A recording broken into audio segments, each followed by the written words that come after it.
Good morning to all of you. आज जो next topic होगा चैप्टर 3 का ह्यूमन रिप्रोडक्शन, उसे स्टार्ट करेंगे। जो चैप्टर का जो नेक्स्ट टॉपिक है फर्टिलाइजेशन एंड इम्प्लांटेशन है। तो फर्टिलाइजेशन जनरली जो male gamete and female gamete के फ्यूज़न से रिलेवेंट है कि दोनों का जो दो अलग अलग जो गैमेट्स हैं, दो अलग अलग टाइप के गैमेट्स होंगे, मेल गैमेट और फीमेल गैमेट, उनके फ्यूज़न को ही हम फर्टिलाइजेशन टर्म दे देंगे। इसके अलावा जो इम्प्लांटेशन होगा, जो फर्टिलाइज्ड पार्ट है, फर्टिलाइजेशन के बाद जो एक सेल फॉर्म्ड हो रहा है, यानी जनरली एक जाइगोट फॉर्म हो रहा है, जाइगोट के फर्दर क्लीवेज के बाद, यानी लगातार उसमें क्लीवेज हो रहा है, एक सेल जो जाइगोट प्रेजेंट है, उस सेल से हम अपने बॉडी का एक बहुत ज़्यादा कॉम्प्लेक्स फॉर्म देखते हैं कि हमारे बॉडी में अलग अलग पार्ट्स प्रेजेंट है और 4 अलग अलग टाइप के टिश्यूज़ हैं जो कि हमारे बॉडी पार्ट्स को बनाए हुए हैं, जैसे कि बाहर की तरफ एपिथेलियल है, मस्कुलर टिश्यूज़ है, नर्वस टिश्यूज़ है, कनेक्टिव टिश्यूज़ हैं। ये इतने सारे डिफरेंट टाइप के जो सेल हैं, इनके फॉर्मेशन के एक्चुअल में जो बना है फर्टिलाइजेशन होने के बाद जो बन रहा है वह एकमात्र सेल है, और उस सेल से इतने सारे डिस्टिंक्ट पार्ट या डिस्टिंक्ट बॉडी पार्ट्स का फॉर्मेशन किस तरीके से हो रहा है, ये सभी चीज़ें इम्प्लांटेशन, मतलब जनरली फर्टिलाइजेशन और इम्प्लांटेशन के बीच का ये ड्यूरेशन है, जहाँ पर कि फर्टिलाइजेशन हो गया, इसके बाद जो जाइगोट बन रहा है उस जाइगोट से किस तरीके से कन्वर्जन किसका होगा, मतलब इम्प्लांट हुए पार्ट का, यानी इम्प्लांटेशन होने में ये पूरा डिस्टिंक्शन यानी डिफ्रेंसिएशन होना है, सेल का ही डिफ्रेंसिएशन है।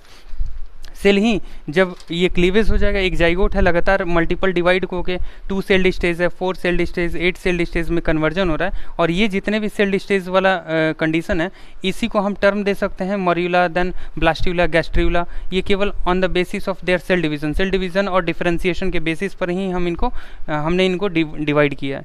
तो स्टार्ट यहाँ से हम कर रहे हैं कि फर्टिलाइजेशन में कौन कौन से पार्ट्स इंक्लूड हो रहे हैं। सबसे फर्स्ट है इंसेमिनेशन, हम किसे टर्म दे देंगे। इंसेमिनेशन का एक्चुअल में सेंस है ड्यूरिंग कॉपुलेशन और sexual intercourse semen is released by the penis into vagina, this is termed as a insemination. Insemination हम किसे टर्म दे सकते हैं, यानी पेनिस के थ्रू जो सीमेन प्रेजेंट है वह सीमेन को वेजाइना में डिस्चार्ज करने का प्रोसेस ही क्या होगा, इंसेमिनेशन होगा। फर्स्ट पॉइंट है।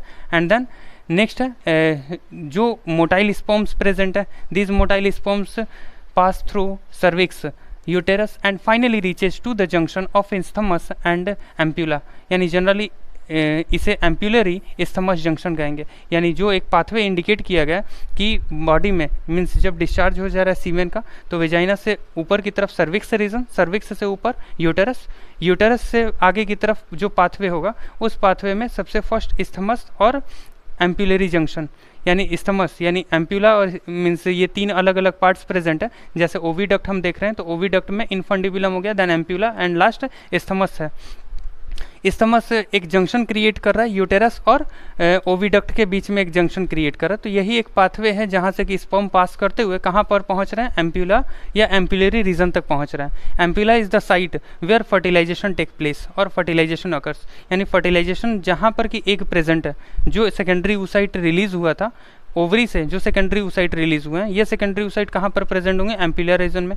इस एम्प्यूलर रीजन में ही स्पर्म पहुँच रहे हैं और स्पर्म डायरेक्टली इंटैक्ट करेंगे एम्प्यूलर रीजन में, यानी एम्प्यूलर रीजन में ही जो एम्प्यूलरी रीजन है किसका, ओविडक्ट का या फेलोपियन ट्यूब कह सकते हैं।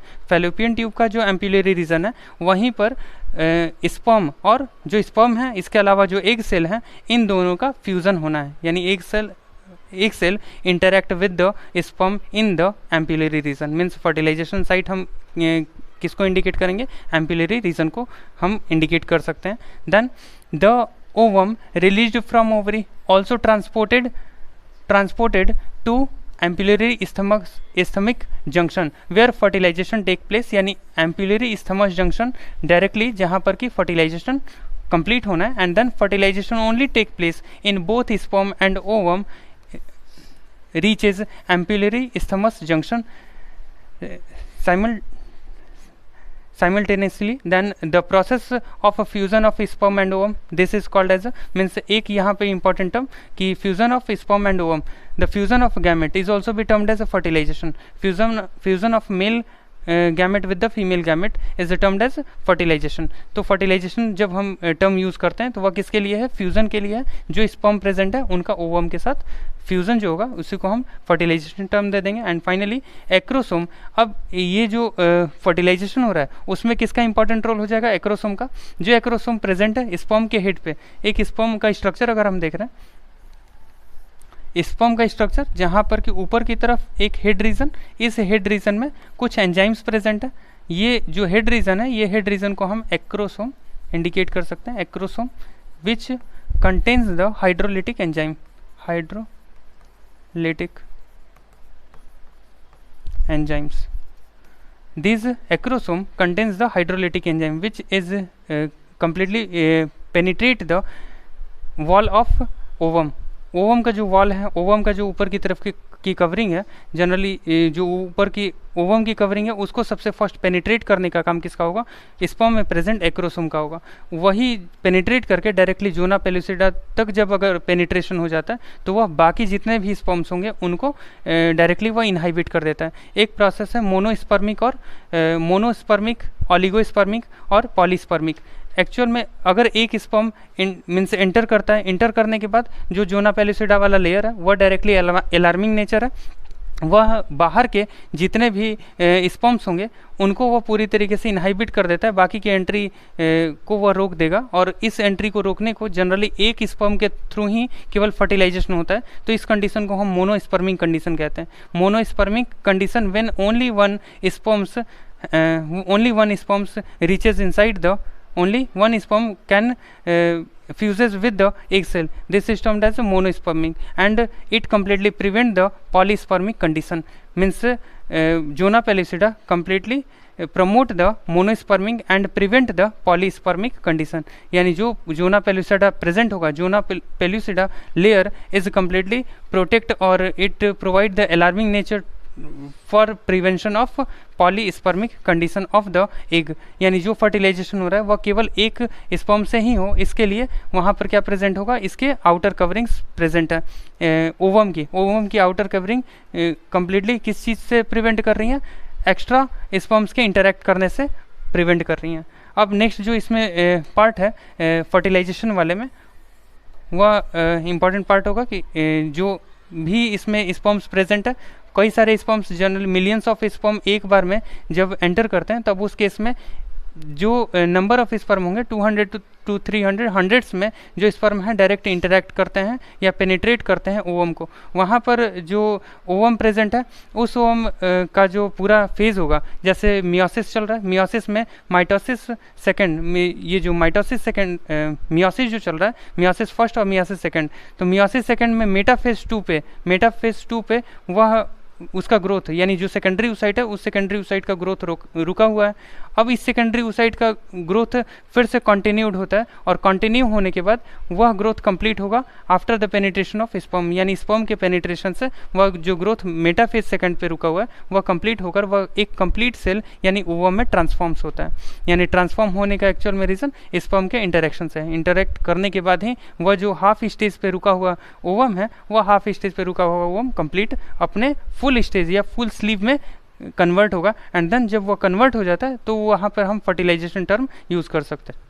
तो जो सेकेंडरी oocyte है वह एक कंप्लीट सेल ना होकर वह एक इनकम्प्लीट या पार्शियल कंप्लीट कह सकते हैं। एंड फाइनली वो कंप्लीट कब हो जाता है? जब स्पर्म का पेनिट्रेशन होगा। तो इसमें कुछ पॉइंट्स भी दिए हैं। सबसे फर्स्ट इसमें इंडिकेटेड है, once sperm comes in contact with the zona pellucida of ovum it induces the changes in the membrane that block the entry of additional sperm. यानी जोना पेलुसिडा पे स्पर्म के interact करने के बाद finally जितने भी दूसरे स्पर्म थे उनकी एंट्री को रोक दिया गया, ब्लॉक कर दिया गया।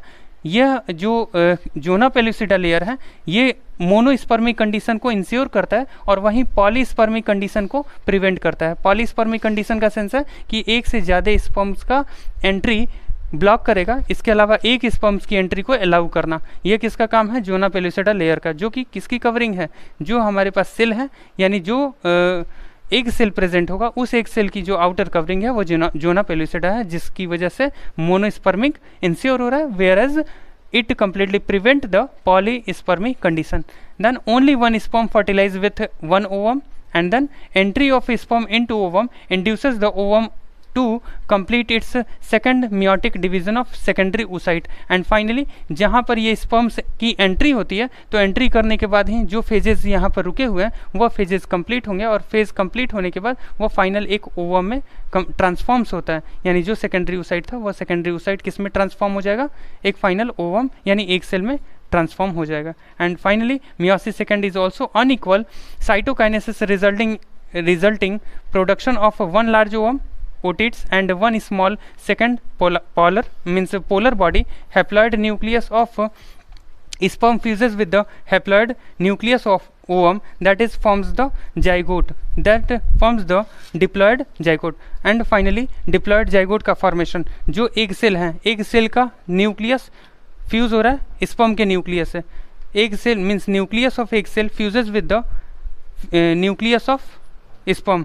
this leads the formation of diploid zygote, यानी ये जनरली डिप्लॉयड जाइगोट का फॉर्मेशन को लीड करता है कि दोनों के जो न्यूक्लियस हैं वो दोनों के न्यूक्लियस एक दूसरे से फ्यूज होकर डायरेक्टली जो डिप्लॉयड जाइगोट है उनका फॉर्मेशन कर देते हैं। एक ये इंटरेक्शन देख सकते हैं कि ये बाहर की तरफ से जितने भी स्पर्म सेल्स हैं वो स्पर्म सेल्स डायरेक्ट इंटरेक्ट कर रहे हैं, अंदर की तरफ ओवम जो प्रेजेंट है इस ओवम पर ये इंटरेक्ट करते हैं, और ये अंदर की तरफ ये लाइनिंग है कोरोना रेडिएटा, जो बाहर की ये सेल्स हैं उन कोरोना रेडिएटा के अंदर जो ये ग्रीन सेल्स दिख रहे हैं this is the zona pellucida layer. ये जोना पेलुसिडा लेयर है। ये जो पिंक लाइनिंग है यह एक इनर मेम्ब्रेनस स्ट्रक्चर है, इनर मेम्ब्रेनस, उसके बाहर की तरफ जोना पेलुसिडा, उसके भी बाहर की तरफ कोरोना रेडिएटा। इस कोरोना रेडिएटर को पार करके डायरेक्टली यह जब स्पर्म किसको पेनिट्रेट करते हैं, ये जो ग्रीन पार्ट है यानी जोना पेलुसिडा लेयर है इसको इंटरेक्ट करते हैं, देन यह बाकी की एंट्री यानी इसने क्या कर दिया, अलार्मिंग नेचर क्रिएट किया जिसकी वजह से बाकी की एंट्री पूरी तरीके से प्रिवेंट हो गई। It completely prevent the entry of other sperms. Then अब ये नेक्स्ट स्टेज है, कुछ सीरीजेज हम देख रहे हैं। माइटोटिक जब सेल डिवीजन हो रहा है यानी एक जाइगोट था उस जाइगोट का लगातार माइटोटिक डिवीजन होगा, यानी equal division of the zygote with the process of mitosis, यानी माइटोसिस के थ्रू इक्वल क्लीवेज होगा किसमें, जाइगोट में, और क्लीवेज होकर वह मल्टीपल सेल्स में कन्वर्ट हो जाएंगे। मल्टीपल सेल्स यानी एक जाइगोट जो प्रेजेंट है वह 2 सेल्ड स्टेज 4 सेल्ड स्टेज इसमें वह लगातार कन्वर्ट होगा, और कन्वर्ट होने में ये अलग अलग सेल स्टेजेस हैं। फर्स्ट 2 सेल्ड स्टेज है 4 and then 8 celled stage, generally 8 to 16 celled stage है, which one is called as morula. Then next जो स्टेज होगा ब्लास्ट्यूला जो स्टेज जो प्रेजेंट है सबसे फर्स्ट मोर्यूला जो स्टेज होगा 8 to 16 सेल्ड स्टेज में। देन जो दूसरा स्टेज है ब्लास्ट्यूला, इसमें अंदर की तरफ कैविटीज़ भी फिल्ड होंगी, अंदर की तरफ जो कि ब्लास्टोसिस्ट, हम इसके बाद समझेंगे कि एक ब्लास्टोसिस्ट स्ट्रक्चर आएगा। उस ब्लास्टोसिस्ट स्ट्रक्चर में क्या है, अंदर की तरफ कैविटीज़ भी प्रेजेंट है। उस ब्लास्टोसिस्ट कंटेनिंग स्ट्रक्चर को हम ब्लास्टोसिस्ट टर्म दे सकते हैं। And finally gastrula in which the gastrulation process occurs, and then what is the means of gastrulation, the differentiation of the inner cell mass into ectoderm, mesoderm and endoderm, यानी ectoderm, mesoderm and endoderm ये 3 अलग अलग germ layer का जो inner cell मास है उस inner cell मास के differentiation को हम गैस्ट्रुलेशन कह रहे हैं। तो gastrula is the process in which differentiation occurs. And finally ये अलग अलग जितने भी स्टेजेस है ये स्टेजेस किस चीज़ को इंडिकेट कर रहे हैं, this stages completely indicate the transformation of the cell, यानी सेल का ट्रांसफॉर्मेशन। जो सेल हैं वह ट्रांसफॉर्म्स हो रहे हैं, मीन्स लगातार क्लीवेज हो रहा है, क्लीवेज डिवाइड कर रहे हैं, डिवाइड करके नंबर ऑफ सेल्स इंक्रीज हो रहे हैं, हंड्रेड्स ऑफ सेल के बंच में कन्वर्ट हो रहे हैं, एंड देन फाइनली उनमें अंदर की तरफ कैविटीज एंड सेल का differentiation, and all the differentiated cell also functions to forms the different parts of our body. हमारे बॉडी की जो अलग अलग पार्ट्स हैं, ये जो सेल ऑफ जो डिफरेंशिएशन हुआ है, जो सेल के बंच थे उन बंच के थ्रू, यानी जो हमारे पास अलग अलग एक्टोडर्म, मेसोडर्म या इंडोडर्म जो हमारे पास अलग अलग लेयर्स मिल रहे हैं, इन सभी लेयर के थ्रू डिफरेंट बॉडी पार्ट्स का ओरिजिनेशन होना है। यानी यही जो अलग अलग जो जर्म लेयर्स हैं, these germ layers completely responsible for the formation of different type of tissues of our body. यानी ह्यूमंस बॉडी में जितने भी ये 4 अलग अलग डिफरेंट काइंड के जो टिश्यूज हैं, इन्हीं तीनों जर्म लेयर्स के थ्रू बनाए जाएंगे। जो जर्म लेयर्स किसके थ्रू बन रहे हैं, गैस्ट्रूला यानी गैस्ट्रुलेशन प्रोसेस में बनेंगे। जो गैस्ट्रुलेशन प्रोसेस में डिफरेंशिएशन होगा, उसी डिफरेंशिएशन के थ्रू बॉडी में डिफरेंट टाइप के टिश्यूज का भी फॉर्मेशन होना है, यानी जनरेशन होगा। देन अब एक एक करके इन पॉइंट्स को हम कवर करेंगे। सबसे फर्स्ट यहाँ पर स्टेजेस दिया हुआ है। फर्स्ट हमने देखा यहाँ पे स्टेज, यहाँ ये ओवम का स्टेज था यानी एग सेल का।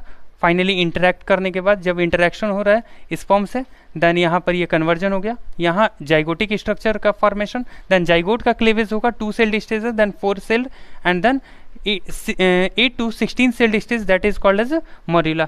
यानी ये जो नेक्स्ट डायग्राम दिखाया जा रहा है ये मॉर्यूला का, एंड देन फाइनली ये जो मॉर्यूला है ये ब्लास्टोसिस्ट में कन्वर्ट हो जाएंगे। ब्लास्टोसिस्ट यानी एक कैविटी अंदर की तरफ जो antrum, this cavity is called as antrum, यानी एंट्रम एक कैविटी के साथ जो हमारे पास एक जो मॉर्यूला का स्ट्रक्चर है ये आगे की तरफ क्लीवेज करेगा। क्लीवेज करने के बाद एक bunch of cell, hundreds of cell convert हो जाएंगे। ये जो हंड्रेड्स ऑफ सेल हैं these forms the cavity inside the structure. That cavity is called as antrum. This cavity is called as antrum, and this holistic structure is called as blastocyst, and the holistic process is also be termed as blastula in the case of mammal. यानी mammals के case में जो blastula कह रहे हैं उसके अंदर क्या होगा, ब्लास्टोसिस्ट यानी कैविटी भी प्रेजेंट है। अब यहाँ जो कैविटीज़ होंगे यही जो ब्लास्टोसिस्ट है, ये ब्लास्टोसिस्ट आगे की तरफ इनमें जो पार्ट होंगे ये दो अलग अलग कंडीशंस में कन्वर्ट हो जाएंगे। सबसे फर्स्ट मॉर्यूला जहाँ पर कि एक सिंपल हमारे पास क्लीवेज के बाद सेल मिल रहा है, यानी 16 सेल स्टेज तक। ये जो 16 सेल हैं ये लगातार अपना क्लीवेज करके हंड्रेड्स ऑफ सेल के बंच में कन्वर्ट हो रहे हैं। ये हंड्रेड्स ऑफ सेल हैं, ये हंड्रेड्स ऑफ सेल में डिफ्रेंसिएशन अभी स्टार्ट नहीं हो रहा है, बट इंटरनल कैविटीज़ बनना शुरू हो गई हैं। अंदर की तरफ कैविटीज़ स्पेस बन रहा है। यह जो स्पेस अंदर की तरफ बनेगा, इस स्पेस की वजह से जो पार्ट है उसका दो अलग अलग पार्ट में डिफ्रेंसिएशन होगा। यानी ब्लास्टोसिस्ट की ही कंडीशन में एक आउटर कवरिंग होगा, आउटर कवरिंग जो कि ट्रोफोब्लास्ट से इंडिकेटेड है, और अंदर की तरफ इनर सेल मास, अंदर की तरफ जो पार्ट प्रेजेंट होगा ब्लास्टोसिस्ट में, outer covering trophoblast and inner cell, inner जो बंच ऑफ सेल है that bunch of cell is termed as inner cell mass of the blastocyst. यानी जो ब्लास्टोसिस्ट प्रेजेंट है उन्हीं में दो अलग अलग पार्ट हम इंडिकेट कर सकते हैं। आउटर जो वॉल है उस आउटर वॉल को हम इंडिकेट कर रहे हैं ट्रोफोब्लास्ट, और अंदर की तरफ बंच ऑफ सेल को हमने क्या इंडिकेट कर दिया, इनर सेल मास। तो ये जनरली हमारे पास इनर सेल मास वाला स्ट्रक्चर। अब यही इनर सेल मास आगे की तरफ फिर डिफ्रेंशिएट होकर, यानी जो गैस्ट्रुला प्रोसेस होगा उस गैस्ट्रुला प्रोसेस में वो डिफ्रेंशिएट होकर किस में कन्वर्ट हो जाएंगे, एक्टोडर्म, मेसोडर्म और इंडोडर्म में कन्वर्ट हो जाएंगे। देन अब सेक्स डिटर्मिनेशन, ये जो पार्ट है ये सेक्स डिटर्मिनेशन जनरली दो अलग अलग टाइप के गैमेट्स, जनरली ये जो सेक्स डिटर्मिनेशन इसमें XX और XY ये दो अलग अलग टाइप के क्रोमोसोम्स हैं जिनके फिक्स होने के या दोनों के कंबाइन होने के बेसिस पर सेक्स का डिटर्मिनेशन होता है। XX क्रोमोसोम मीन्स फीमेल से X क्रोमोसोम, और मेल से भी अगर X क्रोमोसोम ट्रांसफ़र होता है तो वहाँ पर प्रोबेबिलिटीज़ जो होंगी वह गर्ल चाइल्ड की होगी, और वहीं अगर फीमेल से X क्रोमोसोम आता है और वहीं मेल से Y क्रोमोसोम ट्रांसफ़र होता है तो वहाँ पर जो चाइल्ड होगा वो बॉय चाइल्ड की प्रोबेबिलिटी होगी। यानी यहाँ पर 50-50% चांसेस होते हैं कि बॉय चाइल्ड हो या गर्ल चाइल्ड हो, दोनों की 50% प्रोबेबिलिटी है। And mail is responsible for sex determination, यानी जो सेक्स जो ऑफ स्प्रिंग है, जो बर्न जो न्यूनेट है या ऑफ स्प्रिंग है उसका जो सेक्स डिटरमाइन होगा वो उसके लिए रिस्पॉन्सिबल कौन है, मेल ऑलवेज भी responsible for the determination of sex in the foetus और चाइल्ड। यानी जो चाइल्ड है या जो ऑफ स्प्रिंग है उस ऑफ स्प्रिंग के सेक्स डिटर्मिनेशन के लिए मेल रिस्पॉन्सिबल होगा। एक्चुअल में इसका रीज़न कि जो सेक्स क्रोमोसोम है वेरी किस में करेंगे, मेल के केस में उनमें वेरिएशन होता है। X and Y chromosome held by the male whereas XX chromosome is present in the case of female. इस वजह से यानी चूंकि दो अलग अलग जो क्रोमोसोम है सेक्स क्रोमोसोम वह मेल के केस में अलग होंगे और फीमेल के केस में सेम होंगे XX। इस वजह से मेल हमेशा डोमिनेट करेगा, यानी सेक्स को जो सेक्स के डिटर्मिनेशन में कौन डोमिनेट कर रहा है, मेल डोमिनेट कर रहा है। ये चीज़ें इंडिकेटेड है। नेक्स्ट क्लीवेज का यहाँ पर कुछ पार्ट दिया गया है। सबसे फर्स्ट जो क्लीवेज है, क्लीवेज लगातार मियोटिक डिवीज़न के थ्रू जो सेल्स का रिजल्टिंग है या सेल्स का जो नंबर इंक्रीज हो रहा है इस पार्ट को हमने क्लीवेज टर्म दे दिया। देन फाइनली सबसे फर्स्ट ब्लास्टोमियर जो क्लीवेज के थ्रू यानी जो डॉटर सेल्स प्रेजेंट है, this daughter cells produces during cleavage and this is termed as a blastomere and finally it again goes through cleavage and forms the structure of morula, that is 6 to 16 celled stage। यानी मोर्यूला जो हम term दे रहे हैं वह किसके लिए है, 8 to 16 celled stage के लिए है। एंड ये जो 8 to 16 सेल्ड स्टेज है, ये जो मोर्यूला होगा, morula continues to divide and grows and transforms into blastocyst. यही जो मोर्यूला प्रेजेंट है ये किस में कन्वर्ट हो जाएंगे, ब्लास्टोसिस्ट के स्ट्रक्चर में कन्वर्ट हो जाएंगे। And finally blastomere means in blastocyst arrange in the outer layer called a trophoblast and inner mass of cell attach to the trophoblast called as inner cell mass. यानी finally जो हमारे पास blastocyst था, सबसे first हमने blastomere देखा, blastomere जो कि फिर कन्वर्ट किस में हो रहे हैं, ब्लास्टोमियर जो एक सेल है, सेल का बंच है, जो कि क्लीवेज के ही रिजल्ट से हमें मिल रहा है, इनका ट्रांसफॉर्मेशन किस में हो रहा है, these blastomeres transforms into morula, and after morula again it goes to the cleavage process, and again it transforms into blastocyst, and the blastocyst forms the two different type of cell, outer covering that is trophoblast and inner mass of cell that is also be termed as inner cell mass।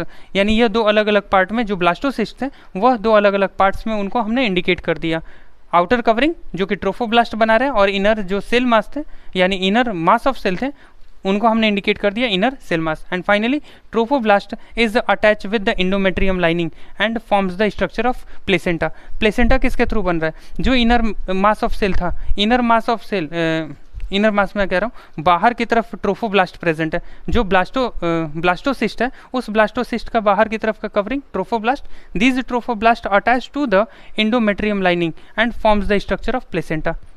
यानी endometrium lining ये implantation यानी attachment की condition है, यानी जो structure बन चुका है ये स्ट्रक्चर यानी जो ब्लास्टोसिस्ट है, these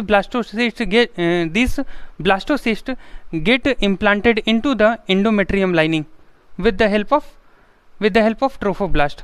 ट्रोफोब्लास्ट में फिंगर लाइक प्रोजेक्शन स्टार्ट होते हैं ग्रो करना, इसको हम कोरियोनिक विलाय कहेंगे। एक कॉमन सा एक प्रोसीजर है जहाँ पर कि हम देखेंगे कि ट्रोफोब्लास्ट जो है बाहर की तरफ, एक तो ब्लास्टोसिस्ट देख रहे हैं जहाँ पर कि दो अलग अलग पार्ट हमने देख लिया, ट्रोफोब्लास्ट और इनर सेल मास।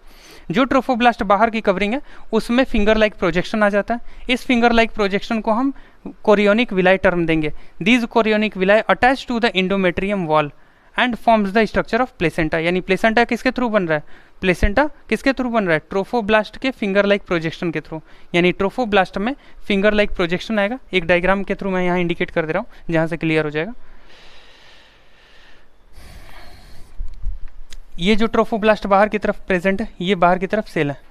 अब इन सेल में क्या होगा, इन सेल में फिंगर लाइक प्रोजेक्शन आ जाएगा, और ये क्या है, ये इंडोमेट्रियम लाइनिंग है। इन इंडोमेट्रियम यानी यह जो हमारे पास प्रेजेंट है इसको हम क्या टर्म दे देंगे, chorionic विलाय। Chorionic विलाय, chorionic विलाय get attach with the endometrium lining and forms the structure of placenta. यानी प्लेसेंटा किसके थ्रू बन रहा है, कोरियोनिक विलाय और इंडोमेट्रियम लाइनिंग। और कोरियोनिक विलाय हम किसको टर्म दे रहे हैं, chorionic विलाय finger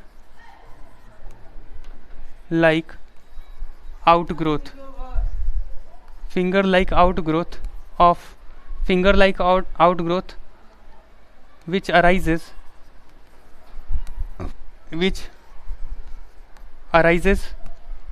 by the trophoblast, finger like outgrowth of finger like projection which arises by the trophoblast, that is called as the chorionic villi, and these chorionic villi attach with the endometrium lining and forms the structure of placenta, and finally placenta का जब formation हो जाएगा and these placenta completely gives the nourishment to the inner cell mass for their differentiation। यानी finally जो differentiation होना है, जब placenta का फॉर्मेशन हो जाता है तो उस प्लेसेंटा के फॉर्मेशन के बाद जो अंदर की तरफ इंडोमेट्रियम लाइनिंग है, उस इंडोमेट्रियम लाइनिंग जो कि अटैच हो चुका है किससे, इंडोमेट्रियम लाइनिंग जो कि कोरियोनिक विलाय से अटैच हो चुका है और प्लेसेंटा का फॉर्मेशन कर चुका है, ये डायरेक्टली अंदर की तरफ इनर सेल मास को न्यूट्रिशन देना शुरू कर देता है। और जहाँ अंदर की तरफ जो न्यूट्रिशन इनर सेल मास को वो प्रोवाइड करेगा, देन वहाँ डिफ्रेंसिएशन होगा, और डिफ्रेंसिएशन स्टेज को हम क्या कहेंगे, gastrulation process. This is also be termed as gastrula. And next class में गैस्ट्रुला से रिलेवेंट और इसके बाद हार्मोन्स का इम्पैक्ट देखेंगे कि हार्मोन किस तरीके से एम्ब्रियो एंड फीटस के डेवलपमेंट में किस तरीके से रोल कर रहे हैं। Okay, thank you. Good morning students. आज जो नेक्स्ट टॉपिक होगा चैप्टर का ह्यूमन रिप्रोडक्शन जब हम पढ़ रहे हैं, उसमें जो नेक्स्ट टॉपिक है प्रेगनेंसी एंड एम्ब्रियोनिक डेवलपमेंट। इससे प्रीवियस में क्लीवेज से रिलेवेंट हमने काम कंप्लीट कर लिया था कि क्लीवेज किस तरीके से हो रहा है। जो जाइगोटिक स्ट्रक्चर था वो सबसे फर्स्ट मॉर्यूला के स्ट्रक्चर से होकर, यानी मॉर्यूला देन उसका कन्वर्जन होता है, यानी सबसे फर्स्ट जो भी स्ट्रक्चर्स प्रेजेंट है, मॉर्यूला के बाद ब्लास्टुला, ब्लास्टुला के बाद गैस्ट्रुला, ये 3 अलग अलग फेजेस है। ये केवल सेल डिवीज़न यानी जितना भी क्लीवेज हो रहा है, क्लीवेज में जो 2 सेल्ड स्टेज था, then 4 celled stage, 8 celled stage, लगातार जो क्लीवेज होता गया, क्लीवेज होने के बाद नंबर ऑफ सेल के बेसिस पर ही यह अलग अलग फेजेस हमने डिवाइड कर दिया। जब जो फेजेस हमारे पास आ चुके हैं, यानी नंबर ऑफ सेल जब बहुत सारा हो चुका है, हंड्रेड्स ऑफ सेल हमारे पास बन गए, उसके बाद उनमें क्या होगा, डिफ्रेंसिएशन, लेयर्स, हमारा जो एक स्ट्रक्चर है इंटरनल, एक स्ट्रक्चर जो कि एक ब्लास्टुला का स्ट्रक्चर है, ब्लास्टोसिस्ट का फॉर्मेशन होगा, जिसमें कि सबसे आउटर जो लेयर होगा, outer covering of blastocyst, that is called as a trophoblast, and inner mass of cell is called as inner cell mass. तो इनर 2 अलग अलग स्ट्रक्चर, एक ट्रोफोब्लास्ट, ब्लास्टोसिस्ट में हमने 2 अलग अलग स्ट्रक्चर ऑब्जर्व किया था, एक आउटर बाउंड्री यानी चारों तरफ से एक मेम्ब्रेनस स्ट्रक्चर जो कि ट्रोफोब्लास्ट का लेयर है, और इंटरनल मास ऑफ सेल जिसे कि हम ICM इनर सेल मास हमने इंडिकेट किया, and this inner cell mass goes to differentiation into 3 different germ layer, that is ectoderm, mesoderm and endoderm. यानी ये 3 जर्म लेयर्स में ही इनका डिफरेंशिएशन होना है। जो इनर सेल मास है वह डिफरेंशिएट किस में हो जाएंगे, वो उनका वर्क ऑफ लेबर यानी उनका जो काम है वह 3 अलग अलग टाइप के सेल्स या 3 अलग अलग टाइप के जर्म्स लेयर को बनाने में चला जाएगा। यानी जो सबसे आउटर है वह एक्टोडर्म हो जाएगा, इसके अलावा मेसोडर्म होगा, फिर एंडोडर्म, ये 3 अलग अलग जर्म लेयर्स बनेंगे। किसके अंदर है ये, मतलब किसका डिफरेंशिएशन हो रहा है, ICM का हो रहा है, इनर सेल मास का हो रहा है। यानी इनर सेल मास से डिफरेंशिएट होकर 3 जर्म लेयर्स का फॉर्मेशन करेंगे, और इन 3 जर्म लेयर्स से ही हमारे बॉडी के टिश्यूज़ का फॉर्मेशन हो रहा है, जो कि सबसे आउटर जो कवरिंग है epithelial tissues, muscular tissues, connective tissues and then nervous tissues. These 4 different type of tissues are formed by 3 germ layer, ectoderm, mesoderm and endoderm. Then finally ये जो इंटरनल हमने जो ब्लास्टोसिस्ट का स्ट्रक्चर देखा था, trophoblast है। ये ब्लास्टोसिस्ट में जो आउटर लेयर है वो क्या है, ट्रोफोब्लास्ट। ट्रोफोब्लास्ट में फिंगर लाइक प्रोजेक्शन आता है। सबसे फर्स्ट ये लगातार क्लीवेज होने के बाद जो ट्रोफोब्लास्ट था, आउटर मेम्ब्रेनस स्ट्रक्चर, जो कि हम एक देख रहे हैं यहाँ पे, एक रफ डायग्राम मैं यहाँ पे बना दे रहा हूँ, जहाँ से कि थोड़ा सा प्रीवियस वाला भी रिमाइंड हो जाएगा। तो ये बाहर की तरफ का स्ट्रक्चर जो कि ट्रोफोब्लास्ट है, ये एक सेल का लेयर है बाहर की तरफ। अब इस सेल के लेयर से, यानी यह जो बाहर की कवरिंग है, इस कवरिंग से ही फिंगर लाइक प्रोजेक्शन निकलना शुरू हो जाते हैं। यानी finger like outgrowth comes from the trophoblast layer. ये बाहर की तरफ ट्रोफोब्लास्ट, इस ट्रोफोब्लास्ट में ये फिंगर लाइक प्रोजेक्शन का आउटग्रोथ हो रहा है। This outgrowth is called as chorionic villi.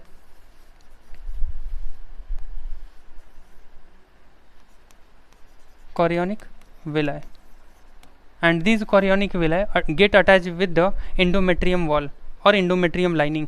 यहाँ पे ये जो endometrium, ये यूटेरस की लाइनिंग है, प्लेसेंटल विलाय, यानी सबसे फर्स्ट जो कोरियोनिक विलाय जो प्रेजेंट है किसके एक्सटेंशन से बना है, ट्रोफोब्लास्ट के एक्सटेंशन से। यानी ट्रोफोब्लास्ट का एक्सटेंशन हुआ या फिंगर लाइक प्रोजेक्शन बना, जिसकी वजह से ये कोरियोनिक विलाय का फॉर्मेशन हो रहा है। And these chorionic विलाय surrounded by the uterine tissue, यानी यूटेरस के जो टिश्यूज हैं उन यूटेरस के टिश्यूज के साथ किनका अटैचमेंट हो रहा है, यूटेराइन टिश्यूज गेट अटैच्ड और get embedded with the chorionic villi and forms the structure of placenta। यानी फाइनली प्लेसेंटा का स्ट्रक्चर किसके थ्रू बन रहा है, यूटेराइन जो टिश्यूज होंगे, यूटेराइन टिश्यूज किसके साथ मर्ज हो जाते हैं, यूटेराइन टिश्यूज मर्ज हो जाते हैं ये कोरियोनिक विलाय के साथ, और क्या फॉर्म कर देंगे, प्लेसेंटा का फॉर्मेशन हो जाएगा। मीन्स यहाँ पर क्लियरली गिवन है, temporary association between the foetal tissues means chorionic villi and the maternal tissues uterine endometrium is called as placenta. यानी 2 अलग अलग प्लेसेस हैं जो फीटल टिश्यूज हैं, फीटल टिश्यूज। यहाँ पर जो हम स्ट्रक्चर ब्लास्टोसिस्ट का देख रहे हैं ये किस टाइप का टिश्यूज होगा, फीटल टिश्यूज होगा। और मैटरनल टिश्यू क्या है, यूटेराइन एंडोमेट्रियम है। जो मैटरनल यानी मदर का, जो मदर का टिश्यूज होगा जो कि यूटेरस के थ्रू बाहर की तरफ मर्ज होने वाला है, किसके साथ, ये कोरियोनिक विलाय के साथ। तो 2 अलग अलग स्ट्रक्चर्स एक दूसरे से बाइंड अप होकर, एक दूसरे से जुड़कर, मर्ज होकर क्या बना रहे हैं, प्लेसेंटा का structure. This placenta is completely gives the nourishment to the fetal which is which is further growth into the uterus, यानी यूटेरस में जो प्रेजेंट फीटस होगा उस फीटस को नरिशमेंट प्रोवाइड करने का काम इसी प्लेसेंटा के थ्रू किया जाएगा। तो जनरली प्लेसेंटा का फॉर्मेशन किसके थ्रू हो रहा है? यूटेराइन मसल्स के through. Uterine muscles get embedded और अटैच्ड और surrounded the chorionic villi and forms the structure of placenta. The next जो प्लेसेंटा का मेन फंक्शंस देखेंगे कि प्लेसेंटा एक्चुअल में काम क्या कर रहा है। प्लेसेंटा का फॉर्मेशन हमने देख लिया कि दो अलग अलग टाइप के जो मैटरनल टिश्यू हैं, इसके अलावा फीटल टिश्यूज, दोनों के मर्ज होने पर ही प्लेसेंटा का फॉर्मेशन होता है। यानी maternal tissues get attach with the fetal tissues and forms the structure of placenta. Then finally placenta functions the different type of activities. First, embryo connected to the placenta by umbilical cord, यानी ये एक important structure का formation होगा जहाँ पर कि umbilical cord यानी जो भी प्रेजेंट है, एम्ब्रियो का कनेक्शन किसके थ्रू हो रहा है? प्लेसेंटा के थ्रू। किसके थ्रू होगा? अम्बेलिकल कॉर्ड के through, which is completely interlink और transport the different type of substances from and to the embryo. Embryo को ट्रांसपोर्ट करने का काम, या एम्ब्रियो से जो भी चीज़ें, यानी एम्ब्रियो को बेनिफिशियल जो भी मदर के थ्रू, यानी मदर में जो भी न्यूट्रिएंट प्रेजेंट है, these nutrient are transported to the foetus means embryo and the waste product which are produced by this embryo are also ejected through the umbilical cord into the mother's blood. यानी generally दो अलग अलग चीज़ें हैं कि किसी भी type के डिफरेंट जो सब्सटेंसेस होंगे उन सभी सब्सटेंसेस को फीटस तक पहुंचाने का काम, और फीटस में जो भी वेस्ट प्रोड्यूस हो रहे हैं उन वेस्ट को फिर से मदर तक पहुंचाने का काम किसके थ्रू हो रहा है? बीच में प्रेजेंट प्लेसेंटा के थ्रू हो रहा है। यानी प्लेसेंटा ही ये दोनों एक्टिविटीज़ परफॉर्म कर रहा है। यानी प्लेसेंटा में जो अम्बेलिकल कॉर्ड है, these umbilical cord performs the all the activities between mother and foetus, यानी मदर और फीटस के बीच में जो भी मीन्स एक्सेप्ट और rejection means acceptance of the different type of nutrient and also rejection of the harmful substances from the foetus to the mother, यानी foetus से मदर तक जो भी हार्मफुल सब्सटेंसेस है उनको पास ऑन कर दिया जाएगा। देन जो फैसिलिटीज़ प्रोवाइड की जा रही हैं उनमें इंपॉर्टेंट फैसिलिटीज़ क्या है? डिफरेंट टाइप के जो गैसेज हैं, न्यूट्रिएंट हैं, यानी oxygen and nutrient from mother to the embryo, means transport of oxygen and nutrient from mother to the embryo by the placenta. Then it also removes carbon dioxide and waste material from the embryo. Embryo में जो भी waste produce हो रहे हैं, waste में क्या होगा? Carbon dioxide होगा। इसके अलावा वेस्ट मटेरियल जैसे यूरिया और यूरिक एसिड है, these are produced inside the embryo that are transported to the mother's blood, means these are ejected और removed by the fetus and these are released into the mother's blood. Then next it acts as a endocrine gland and produces several hormones like ECG means HCG, that is human chorionic gonadotropin, then human placental lactogen, estrogen, progesterone, relaxin produces from ovary in the later stages of pregnancy. These hormones also released by the placenta, means placenta में कई सारे functions हो रहे हैं। सबसे first जो उसका activities था प्लेसेंटा का, जो भी यूजफुल सब्सटेंसेस थे जिसमें कि ऑक्सीजन था, इसके अलावा न्यूट्रिएंट थे, ये मदर से डायरेक्टली फीटस तक पहुंचाए जा रहे हैं। फीटस में जो भी वेस्ट प्रोड्यूस हो रहे हैं उस वेस्ट को वहाँ से लेकर फिर मदर ब्लड तक पहुँचाने का काम इसी प्लेसेंटा का होगा। इसके अलावा कुछ हार्मोन एंडोक्राइन ग्लैंड की तरफ भी ये फंक्शन कर रहे हैं, जहाँ से कि अलग अलग टाइप के हार्मोन्स का सिक्रेशन किसके थ्रू हो रहा है? Different type of hormones also secreted by the placenta for the growth and development of the fetus, यानी fetus का जो growth है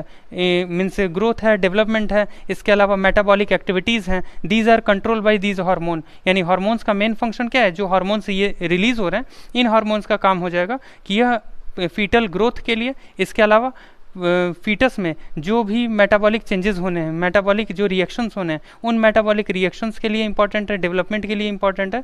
इसके अलावा बॉडी के टिश्यूज़ का जो लगातार डिवीज़न होना है, टिश्यूज़ में लगातार सेल ग्रोथ होना है, उन सेल ग्रोथ के लिए भी ये हार्मोन्स का इंपॉर्टेंट एप्लीकेशन हो जाता है। तो ये जो हार्मोन्स हैं वह overall foetal growth and foetal development के लिए कंपलसरी हैं।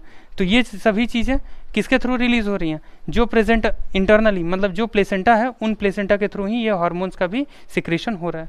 देन नेक्स्ट इनमें जो पार्ट होगा वह फीटल के इंटरनल स्ट्रक्चर से रिलेवेंट है। जैसे यहाँ पर एक स्ट्रक्चर हम देख पा रहे हैं कि ये एक इंटरनली जो स्ट्रक्चर है कॉरियोनिक हमें स्ट्रक्चर दिख रहा है जो कि आउटर मेम्ब्रेन है, एम्ब्रियो का structure. Then amnion, amniotic fluid. Amnion जो है एक मेम्ब्रेन है जिससे कि पूरी तरीके से जिसमें एमनियोटिक फ्लूइड प्रेजेंट होगा। Amniotic fluid is completely surrounded the foetus for their nourishment, यानी जो नरिशमेंट हो रहा है ये एमनियोटिक फ्लूइड के थ्रू हो रहा है। Amniotic fluid in which the foetus can easily growth and also secrete the ejected material. Means जितने भी इजेक्टेड मटेरियल यहीं पे इंटरनली एम्ब्लिकल कॉर्ड प्रेजेंट है, फिर एम्ब्रियोनिक ब्लड प्रेजेंट होगा जो कि डायरेक्टली फीटस तक सभी जितने भी अलग अलग टाइप के यूजफुल सब्सटेंसेस हैं उन सब्सटेंसेस को पहुंचाने का काम हो रहा है। यहाँ पर एक क्लियर हम डायग्राम में देखेंगे कि जो न्यूट्रिएंट है, एंटीबॉडीज़ है, ऑक्सीजन है, ये मदर से एम्ब्रियो तक पास किए जा रहे हैं। इसके अलावा जो यूरिया होगा, वाटर होगा, कार्बन डाइऑक्साइड यानी waste which produce inside the mother are transported to the mother. The waste which are produced by embryo are transported to the mother, whereas all the different type of useful material which are produced inside the mother's body are transported to the embryo. Means they are pass to one another, means एक दूसरे को ये पास कर रहे हैं। जो भी useful product है मदर से फीटस तक पास हो रहा है और जो भी वेस्ट प्रोडक्ट जो कि फीटस के थ्रू प्रोड्यूस हुआ है वह मदर तक पास करने का काम किसके थ्रू होगा? यही अम्बेलिकल कॉर्ड ये बीच में पाथवे के फॉर्म में काम कर रहे हैं जो कि एम्ब्रियोनिक ब्लड का पास हो रहा है, जहाँ पे कि अलग अलग टाइप के न्यूट्रिएंट यहाँ तक पहुँचा दिए जाएंगे। तो ये पूरा स्ट्रक्चर जो कि एक ग्रोइंग डेवलप्ड मीन्स ग्रोइंग एक फीटस का एक स्ट्रक्चर हम यहाँ ऑब्जर्व करेंगे कि यहाँ एक ग्रोइंग जो फीटस है उसके लिए जो मेन बाहर की तरफ फ्लूइड है जिसमें कि ये नरिश होता है, उस फ्लूइड को हम क्या कह सकते हैं? Amniotic fluid. This amniotic fluid completely help to the nourishing of the foetus, यानी फीटस के नरिशिंग के लिए ये एमनियोटिक फ्लूइड भी यहाँ पर बाहर से सराउंड किए हुए। The next structure embryonic development. अब एम्ब्रियोनिक डेवलपमेंट में अलग अलग जितने भी टिश्यूज़ हैं, डिफ्रेंसिएशन यहाँ पर इंपॉर्टेंट है कि आफ्टर द इम्प्लांटेशन, इम्प्लांटेशन में हमने क्या देखा? इम्प्लांटेशन में इम्प्लांट हुआ पार्ट जो कि क्या है? जो इम्प्लांट पार्ट है वो IMC means inner mass of cell, that is also be called as ICM, inner cell of mass और इनर सेल मास। तो इनर सेल मास एक हमारे पास जो स्ट्रक्चर मिल रहा है ये अंदर की तरफ ये क्या होगा? ICM। इसे हम क्या इंडिकेट कर सकते हैं? Inner cell mass, inner cell mass. After implantation, implant हो जाता है यानी इम्प्लांटेशन के बाद जो इनर सेल मास है ब्लास्टोसिस्ट का जो इनर सेल मास होगा यह डिफ्रेंशिएट होना शुरू हो जाता है, यानी after the implantation the inner cell mass goes for their differentiation, और differentiation in which ectoderm is the outer layer, whereas endoderm is a inner layer. Then third layer is a mesoderm differentiated in between ectoderm and endoderm, यानी तीन अलग अलग layer differentiate होंगे। यानी यह हमारे पास जो ब्लास्टोसिस्ट दिख रहा है, इस ब्लास्टोसिस्ट में अंदर की तरफ इनर सेल मास जो प्रेजेंट था, these inner cell mass goes for their differentiation in three germ layer, that is outer layer is ectoderm, middle layer is mesoderm, whereas inner layer of cell is called as endoderm। यानी तीन germ layers में ये differentiation हो गया after implantation. Implantation के बाद ये activities हो रही हैं। अब इनर सेल मास लास्ट में जो इनर सेल मास था, ये इस इनर सेल मास को हमने क्या कह दिया है, लास्ट में हमने टर्म दिया है stem cells and it having potency to produce all type of cell tissues and organ for differentiation। and ये stem cells हमने इसे इसलिए टर्म दिया कि ये जो हमारे पास तीन germ layer होंगे, these three germ layers have the capability to differentiate and forms the different type of cell tissues and different type of organ of our body। यानी हमारे बॉडी के जो डिफरेंट जो ऑर्गन्स हैं, टिश्यूज़ हैं, जैसे हमने चार अलग अलग टिश्यूज़ इससे प्रीवियस में हमने डिस्कस किया कि जो बॉडी के जो चारों टिश्यूज़ हैं, हमारी पूरी बॉडी ह्यूमन्स बॉडी चार अलग अलग टाइप के टिश्यूज़ से मिलकर बनी है। तो ये जो चारों टिश्यूज़ हैं किनके थ्रू आ रहे हैं, इन्हीं जर्म लेयर्स के थ्रू बन रहे हैं। इस वजह से इन तीन जर्म लेयर्स को, यानी ये जो थ्री जर्म लेयर्स हैं एक्टोडर्म, मेसोडर्म और इंडोडर्म, इनको हमने स्टेम सेल कह दिया। यानी स्टेम सेल कहने का reason because they completely goes for differentiation and forms the different part of our body। then embryonic development के ये स्टेजेस थे जहाँ पर कि ये अलग अलग टाइप के सेल, टिश्यूज एंड ऑर्गन्स का फॉर्मेशन करते हैं। एंड ऑर्गेनोजेनेसिस, अब नेक्स्ट है ऑर्गन का डेवलपमेंट। सबसे जो नेक्स्ट पार्ट होगा organogenesis, how the organogenesis occurs in the organism, यानी किसी भी बॉडी में, किसी भी ह्यूमंस के केस में ऑर्गेनोजेनेसिस किस तरीके से हो रहा है। फर्स्ट 9 मंथ का टोटल ड्यूरेशन है। टोटल ड्यूरेशन यानी जो जेस्टेशन पीरियड होगा, gestation period in the case of humans में gestation period after the conceiving and parturition, the duration from conceiving to the parturition, that duration is called as a gestation period, which are 9 month in the case of humans के case में 9 month gestation period है, यानी conceive करने से लेकर parturition यानी प्रसव तक के टाइम ड्यूरेशन को हम क्या कहते हैं, जेस्टेशन पीरियड कहते हैं। अब ये जो जेस्टेशन पीरियड है, इन्हीं में क्या होना है, जितने भी बॉडी के ऑर्गन्स हैं वो पूरे ऑर्गन्स फॉर्म्ड हो जाएंगे, यानी पूरे ऑर्गन्स का फॉर्मेशन इसी जेस्टेशन पीरियड के ड्यूरेशन में होना है। सबसे first condition, after 1 month of pregnancy के फर्स्ट मंथ में हार्ट का फॉर्मेशन होगा। जो एम्ब्रियोज हैं, एम्ब्रियो में सबसे पहले जो बॉडी पार्ट बनने वाला है वो कौन सा बॉडी पार्ट बनेगा, heart is the first body part which are formed in the embryo, यानी एम्ब्रियोनिक स्ट्रक्चर। जब सेल डिवाइड करना शुरू करता है, क्लीवेज करता है, क्लीवेज करने के बाद इम्प्लांट हुआ, इम्प्लांट होने के बाद बॉडी का डिफ्रेंसिएशन हुआ, मतलब जो इनर सेल मास था, inner cell mass ectoderm, mesoderm और इंडोडर्म में डिफ्रेंशिएट हुआ। अब जो सबसे पहला पार्ट बॉडी का बनने वाला है वो क्या है, फर्स्ट मंथ के कंप्लीट होने पर जो सबसे पहला बॉडी पार्ट बन रहा है वो हार्ट है, यानी after the first month the first body part which are originated in the human embryonic structure, that is heart is the first body part. then next second month, जो foetus का second month होगा उनमें limbs and digits, limbs यानी upper limbs and lower limbs, यानी हाथ और पैर दोनों डेवलप्ड हो जाएंगे सेकंड मंथ, यानी सेकंड क्या है, सेकंड मंथ जो होगा, सेकंड मंथ में क्या होंगे, लिम्स बन जाएंगे, इसके अलावा डिजिट्स बन जाएंगे। डिजिट्स का मतलब फिंगर्स, जो फिंगर्स है उनका डेवलपमेंट हो जा रहा है, इसके अलावा लिम्स बन जा रहा है after the completion of second month. First month में क्या हुआ, हार्ट का फॉर्मेशन।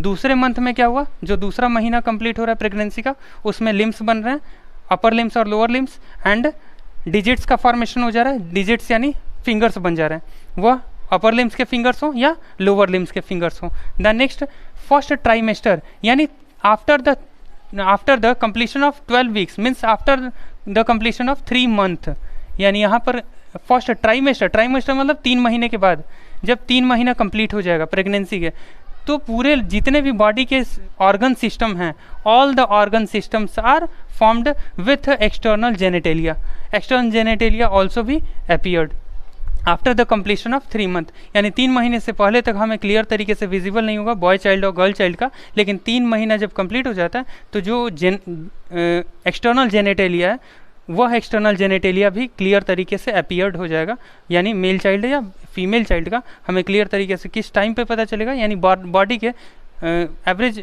सभी ऑर्गन्स वेल डेवलप्ड हो जाएंगे, किस मतलब फर्स्ट ट्राइमेस्टर के कंप्लीट होने पे। तो फर्स्ट ट्राइमेस्टर पे एक्सटर्नल जेनेटेलिया भी डेवलप हो जाते हैं। Then first moment of the foetus and appearance of hair observed in 5th month, जो 5th मंथ होगा, 5th मंथ में मूवमेंट बॉडी के थ्रू मूवमेंट किया जा रहा है या नहीं किया जा रहा है, यानी जो फीटस है वो अपना मूवमेंट शुरू करता है 5th मंथ पे। इसके अलावा उसके बॉडी पे जो हेयर्स प्रेजेंट होंगे वह हेयर्स भी मदर को फील होने लगते हैं कि उनके बॉडी पे जो हेयर्स हैं उनका मूवमेंट यह फील होना शुरू हो जाएगा, यानी जनरली यह ऑब्जर्व हमें होगा जब भी अल्ट्रासोनोग्राफी यूवी जो रेज है, मीन्स अल्ट्रासोनोग्राफी जब किया जाएगा तो वहाँ पर जो हेयर्स हैं उन हेयर्स का भी मूवमेंट हमें ऑब्जर्व होगा, या जनरली जो मोमेंट होगा first moment which are done by the foetus is on 5th month of the pregnancy, यानी प्रेगनेंसी के 5th मंथ पे सबसे पहला मोमेंट उस फीटस के थ्रू दिखाया जाएगा।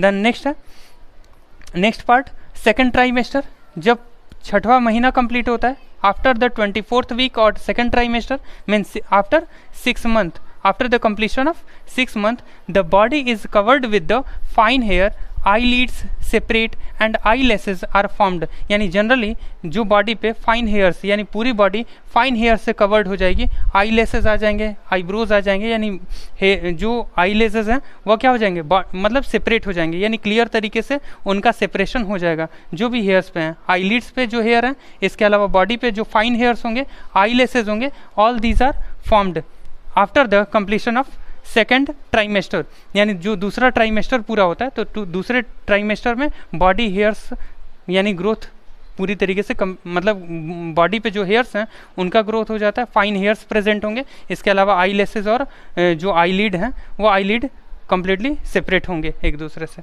देन लास्ट कंप्लीट जब 9 मंथ हो जाएगा, after the completion of 9 month the foetus is fully developed and ready for delivery, means this is the time of parturition after the completion of 9 month, यानी 9 month जब होता है तो यहाँ पर जो फीटस है वह पूरी तरीके से डिलीवर होने के लिए रेडी हो चुका है, मतलब वो इंटरनली सभी उसके बॉडी पार्ट्स अच्छे तरीके से मीन्स ऑर्गेनोजेनेसिस हो गया, सभी बॉडी पार्ट्स डेवलप हो चुके हैं और वह उसकी रिक्वायरमेंट चूँकि मदर के थ्रू अब कंप्लीट नहीं हो रही है, जिसकी वजह से अब उसका बाहर निकलना कंफर्म हो चुका है, यानी फाइनली वह अब parturition, this is the process in which the fully developed fetus comes out from the mother. This process is called as a parturition. Last जो प्रोसेस है ये पार्च्यूरेशन वाला प्रोसेस है जहाँ पर कि अब पार्च्यूरेशन होगा। तो इस तरीके से ये ऑर्गेनोजेनेसिस वाला कंप्लीट हो गया हमारा पोर्सन, ऑर्गेनोजेनेसिस हो, इसके अलावा इम्प्लांटेशन हमने कंप्लीट कर लिया। जो नेक्स्ट टॉपिक होगा उसमें जो नेक्स्ट पार्ट है लैक्टोजेनेसिस, ये लैक्टोजेनेसिस वाला जो पोर्सन होगा उसे नेक्स्ट क्लास में डिस्कस करेंगे। Okay, thank you.